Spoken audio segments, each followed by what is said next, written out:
Hey, what's up, everybody? It is TMQB Week 14, Playoff Week 1, December 14th. Only 4 games. We had the seed matching of 4 and 5 Panthers, 5 seed, and Why Not Us, the 4 seed. Why Not Us is moving on, 74-46. Now has the opportunity to continue on in his quest to defend the Gray Spike title. Huge game, 74 points at the right time. 25 big points from Darren McFadden, his running back. 17 from Andre Johnson last night, which was just a wild game. I don't know if anybody caught it last night. It was a great game. 17, I said, from Kitna, his quarterback. Adrian Peterson only got him 1, which I don't see happening much the next 2 weeks. I see a big game if he makes it to the championship game in 2 weeks, but I don't see Peterson being held to less than 10 points the rest of the way. Steven Jackson with 4. New England Patriots had 6 on D and 4 from his kicker, Billy Cundiff. For Panthers, season comes to an end. Phillip Rivers gave him 16 points, got 1 from Jamal Charles, which is a disappointment. Ray Rice, 4 points. Brian Westbrook got him 9. It was a good midweek pickup last week. Got nothing out of Jeremy Maclin, nothing from Antonio Gates, and he did get 12 from his Ravens defense, so just came up short. So as I mentioned, Why Not Us will now face Hoagies. That's the number 1 seed versus the number 4 seed. In the other matchup, number 3 TNT took on the 6th seed Intimidators and moves on 42-28. A pretty lackluster game on both sides. TNT doing just enough to get by. Peyton Manning got him 18. 4 from Peyton Hillis. 4 from Reggie Wayne. 12 from Deion Branch, which was huge. Nothing from Donald Driver. 1 from Dustin Keller. 3 from his kicker Crosby. Nothing from his Raiders defense. Intimidators got to be disappointed how the season ended. Last week his quarterback got him 2 points. This week 3 points.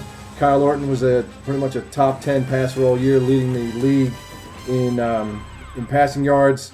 But 5 points in 2 weeks at crunch time just doesn't get it done. Intimidators also got cannibalized by backup running backs the last couple weeks. Got 10 from Maurice Jones-Drew, but Rashad Jennings, the backup, also had a touchdown and some yards. Ben Jarvis Green-Ellis only got 3 points. And Danny Wood had actually scored the touchdown, so he was cannibalized on that running back again. Steve Johnson has been a dud going down to the wire. Supposed to be coming up big for the playoffs at only 1 point. Anquan Bolden, 1 point. Tight end, nothing. Dan Carpenter's kicker got him 4. And I don't know why Fanball is showing 6 points for the Chargers defense. I read the box score, watched some of the highlights. There was no defensive touchdown. So 42-22 is your final score. Again, TNT is moving on. Again, disappointment for Intimidators. We'll get to that in a minute. So next week we've got TNT facing off against Steel Curtain. I don't know what to say about Steel Curtain quarterback-wise. Aaron Rodgers is going to be out. Not the best time to be losing your prolific quarterback. But I'm sure Steel Curtain will figure something out. And Hoagie versus Why Not Us is a very interesting matchup. I don't want to jinx Hoagie, but if you look at Why Not Us's lineup, he's got a lot of guys that can put up points. And they all seem to be playing well right about now, so it should be interesting. As an aside now, let's go to Intimidators because, hey, I've got the floor. Nobody else does anything, but backup quarterback scores 22 points. Would have gotten him there.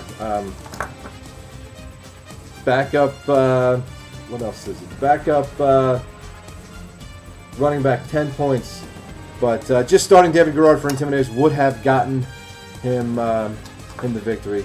And if you guys haven't, you have to check out the league. The second season has ended, but this year was a really funny season and a lot of stuff that we go through as a league they've dealt with in a pretty funny way. And now the clip before I say good night that kind of sums up how I feel as an owner and as your commissioner. So we'll talk to you next week. Watch this, and good luck next week to the 4 remaining teams.